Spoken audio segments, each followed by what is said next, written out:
आज हम पढ़ाने वाले हैं जीन पियाजे का संज्ञानात्मक विकास का सिद्धांत। जीन पियाजे का संज्ञानात्मक विकास का सिद्धांत। आज का ये क्लास यदि आपको अच्छी लगे तो चैनल को सब्सक्राइब करना और शेयर कर देना। आज का सिद्धांत जीन पियाजे का संज्ञानात्मक विकास का सिद्धांत। क्वेश्चन ये आता है कि जीन पियाजे ने कौन सा सिद्धांत दिया। जीन पियाजे ने संज्ञानात्मक विकास का सिद्धांत दिया। तो जीन पियाजे ने कौन सा सिद्धांत दिया, तो ये क्वेश्चन सीटेड 2019 में पूछा जा चुका है कि संज्ञानात्मक विकास का सिद्धांत किसने दिया था। संज्ञानात्मक विकास का सिद्धांत किसने दिया था, तो जीन पियाजे ने दिया था। संज्ञानात्मक विकास का सिद्धांत किस मनोवैज्ञानिक ने दिया था। क्वेश्चन ये पूछा जा चुका है, यूपी टेट में भी पूछा जा चुका है, 2021 में पूछा जा चुका है कि संज्ञानात्मक विकास का सिद्धांत किस मनोवैज्ञानिक ने दिया। तो जीन पियाजे ने संज्ञानात्मक विकास का सिद्धांत दिया था। जीन पियाजे ने संज्ञानात्मक विकास का सिद्धांत दिया था और जीन पियाजे को विकासात्मक मनोविज्ञान का जनक कहते हैं। जीन पियाजे को क्या और कहते हैं, तो जीन पियाजे को विकासात्मक मनोविज्ञान का जनक भी कहा जाता है।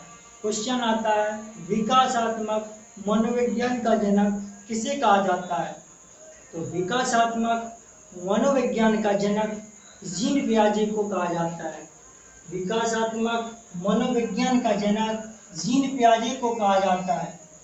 जीन पियाजे, ये क्वेश्चन आता है कि जीन पियाजे किस देश के निवासी थे, तो जीन पियाजे स्विट्जरलैंड के निवासी थे। इनका जन्म 1886 में हुआ था। स्विट्जरलैंड में 1886 में इनका जन्म हुआ था। जीन पियाजे का संज्ञानात्मक विकास का सिद्धांत और विकासात्मक मनोविज्ञान का जनक जीन पियाजे को कहा जाता है। किसे कहा जाता है, विकासात्मक मनोविज्ञान का जनक जीन पियाजे को कहा जाता है। क्वेश्चन ये उठता है कि जीन पियाजे का जन्म कब और कहाँ हुआ था, तो जीन पियाजे का जन्म 1886 में स्विट्जरलैंड में हुआ था। 1886 में कहाँ पर हुआ था, स्विट्जरलैंड में हुआ था। किसका जन्म, जीन पियाजे का। लेकिन जीन पियाजे की एक किताब है, वो अधिकतर सीटेड, यूपी टेट, रीट इसमें पूछी जा चुकी है कि जीन पियाजे ने कौन सी किताब लिखी। तो जीन पियाजे ने एक किताब लिखी, the language of thought of the child. यह पुस्तक कब लिखी, 1923 में लिखी। जीन पियाजे की कौन सी किताब है, the language of thought of the child. यह पुस्तक 1923 में लिखी थी। पियाजे की किताब कौन सी है, पियाजे ने एक बुक्स लिखी जिसका नाम था the language of thought of the child. यह पुस्तक कब लिखी गई, 1923 में यह पुस्तक लिखी गई। यह पुस्तक कब लिखी गई, 1923 में। किताब का नाम क्या था, the language of thought of the child. यह पुस्तक 1923 में लिखी गई। जीन पियाजे को संज्ञानात्मक पक्ष का अध्ययन जीन पियाजे ने किया और जीन पियाजे ने सबसे ज़्यादा अपने स्वयं के बच्चे पर अध्ययन किया था। जीन पियाजे ने अपने स्वयं के बच्चे पर अध्ययन किया था। जीन पियाजे ने किस पर अध्ययन किया था, क्वेश्चन यह था जीन पियाजे मनोवैज्ञानिक जो स्विट्जरलैंड के निवासी 1886 में इनका जन्म हुआ, इन्होंने किस पर प्रयोग किया, अपने स्वयं के बच्चे पर। जीन पियाजे ने प्रयोग किया अपने स्वयं के बच्चे पर। जीन पियाजे ने प्रयोग किया था और इन्होंने एक सिद्धांत और दिया था जिसका नाम था अवस्था का सिद्धांत। अवस्था का सिद्धांत किसने दिया? तो जीन पियाजे ने। अवस्था का सिद्धांत किसने दिया? जीन पियाजे ने। जीन पियाजे ने अवस्थाएं 4 दी हैं। ये क्वेश्चन एग्जामों में अधिक बार पूछा जा चुका है कि अवस्थाओं को देने वाले मनोवैज्ञानिक कौन थे? अवस्थाओं को देने वाले मनोवैज्ञानिक कौन थे? तो जीन पियाजे। अवस्था का सिद्धांत किसने दिया? तो जीन पियाजे। अवस्था का सिद्धांत किसने दिया? जीन पियाजे। अवस्था का सिद्धांत किसने मनोवैज्ञानिक दिया? तो जीन पियाजे ने। और अवस्थाएं किसने बताई? जन्म की अवस्थाएं किसने बताई? तो जन्म की अवस्थाएं जीन पियाजे ने बताई। जीन पियाजे ने पहली अवस्था संवेदी गामा अवस्था, दूसरी पूर्व संक्रियात्मक अवस्था, तीसरी मूर्त संक्रियात्मक अवस्था, चौथी अमूर्त संक्रियात्मक अवस्था। कौन कौन सी?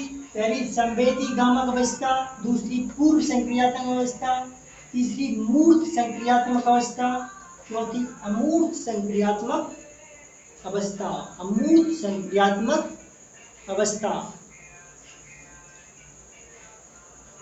अमूर्त संक्रियात्मक अवस्था। सबसे ज्यादा क्वेश्चन एग्जामों में जीन पियाजे की अवस्थाओं से ही पूछे जाते हैं, चाहे वो पेडालॉजिकल हो या फिर थ्योरिकल। सबसे ज्यादा क्वेश्चन जीन पियाजे के सिद्धांत से ही पूछे जाते हैं। जीन पियाजे के सिद्धांत से ये क्वेश्चन पूछे जाते हैं। अब बात करते हैं संवेदी गामक अवस्था। तो संवेदी गामक अवस्था किसे कहते हैं? संवेदी गामक अवस्था किसे कहते हैं? तो संवेदी गामक अवस्था, इस अवस्था में बालक जो भी कार्य करता है वह इंद्रियों के द्वारा करता है। संवेदी गामक अवस्था, इस अवस्था में बालक जो भी कार्य करता है वह अपनी इंद्रियों से करता है, इसलिए इसे संवेदी गामक अवस्था कहते हैं। क्वेश्चन आता है संवेदी गामक अवस्था किसे कहते हैं? तो संवेदी गामक अवस्था जिसमें व्यक्ति अपना कार्य इंद्रियों के द्वारा किया जाए। व्यक्ति की 5 इंद्रियां होती हैं, आंख, कान, नाक, मुंह, जीभ। 5 इंद्रियां होती हैं। व्यक्ति की 5 ज्ञानेंद्रियां होती हैं, उनसे व्यक्ति ज्ञान अर्जित करता है, उसे संवेदी गामक अवस्था कहते हैं। संवेदी गामक अवस्था किसे कहते हैं? इस अवस्था में बालक जो भी कार्य करता है वह अपनी इंद्रियों से करता है, जैसे आंख, नाक, कान, त्वचा। आंख, कान, नाक, त्वचा, एक और जीभ।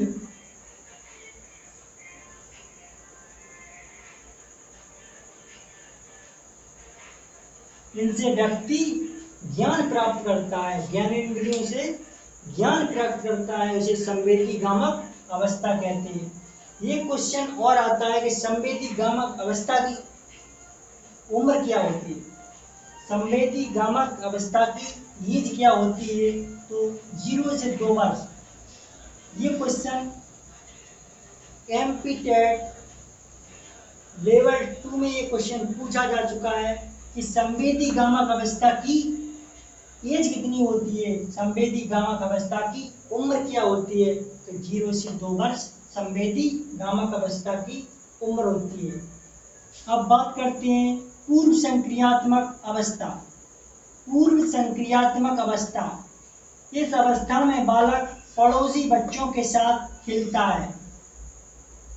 पूर्व संक्रियात्मक अवस्था में बालक पड़ोसी बच्चों के साथ खेलता है। पूर्व संक्रियात्मक अवस्था, इसमें बालक पड़ोसी बच्चों के साथ खेलता है, जिसे पूर्व संक्रियात्मक अवस्था कहते हैं। इसकी उम्र 2 से 7 वर्ष होती है। क्वेश्चन ये पूछा जा चुका है रीट 2020 में ये क्वेश्चन पूछा जा चुका है। रीट 2020-21 में ये क्वेश्चन पूछा जा चुका है कि पूर्व संक्रियात्मक अवस्था की उम्र कितनी होती है। तो 2 से 7 वर्ष। पूर्व संक्रियात्मक अवस्था की एज 2 से 7 वर्ष होती है। पूर्व संक्रियात्मक अवस्था की उम्र 2 से 7 वर्ष होती है। बालक शब्द और प्रतीकों का प्रयोग करने लगता है। पूर्व संक्रियात्मक अवस्था में बालक शब्द और प्रतीकों का प्रयोग करता है। पूर्व संक्रियात्मक अवस्था बालक शब्द और प्रतीकों का प्रयोग करने लगता है। इसमें पूर्व संक्रियात्मक अवस्था में बालक शब्द और प्रतीकों का प्रयोग करता है। पूर्व संक्रियात्मक अवस्था में बालक शब्द और प्रतीकों का प्रयोग करता है। पूर्व संक्रियात्मक अवस्था में प्रतीकात्मक खेल खेलता है। बालक प्रतीकात्मक खेल खेलने लगता है पूर्व संक्रियात्मक अवस्था में। क्वेश्चन ये भी पूछा जा चुका है। ये क्वेश्चन पूछा जा चुका है, प्रतीकात्मक खेल कब खेलने लगता है। प्रतीकात्मक खेल बच्चा किस उम्र में खेलने लगता है। तो पूर्व संक्रियात्मक अवस्था, इसमें प्रतीकात्मक खेल खेलने लगता है। खिलौने की आयु इसी अवस्था को कहते हैं। पूर्व संक्रियात्मक अवस्था को खिलौने की आयु कहते हैं। और मनोवैज्ञानिक अवस्थाओं के आधार पर पूर्व बाल अवस्था को खिलौने की आयु कहते हैं। खिलौने की आयु पूर्व संक्रियात्मक अवस्था को कहते हैं, लेकिन बाल मनोवैज्ञानिक अवस्थाओं के अनुसार खिलौने की आयु पूर्व बाल अवस्था को कहा जाता है, जिसमें भाषा का विकास प्रारंभ हो जाता है। पूर्व संक्रियात्मक अवस्था में भाषा का विकास प्रारंभ हो जाता है।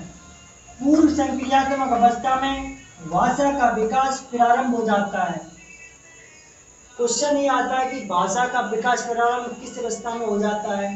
तो भाषा का विकास प्रारंभ पूर्व संक्रियात्मक अवस्था में हो जाता है। भाषा का विकास प्रारंभ पूर्व संक्रियात्मक अवस्था में हो जाता है। तीसरी एज है मूर्त संक्रियात्मक अवस्था। तीसरी एज कौन सी है। तीसरी है मूर्त संक्रियात्मक अवस्था, जिसमें चिंतन और तर्क प्रारंभ होता है। क्वेश्चन आता है ऐसी उम्र कौन सी है जिसमें व्यक्ति तर्क शुरू करता है या तर्क करना प्रारंभ कर देता है। उस उम्र को क्या कहते हैं, वह कौन सी अवस्था। ये क्वेश्चन सीटेड में पूछा जा चुका है कि वह कौन सी अवस्था जिसमें व्यक्ति तर्क करना प्रारंभ करता है। तो मूर्त संक्रियात्मक अवस्था। मूर्त संक्रियात्मक अवस्था जिसमें व्यक्ति चिंतन और तर्क प्रारंभ करने लगता है। इसकी उम्र 7 से 11 वर्ष होती है।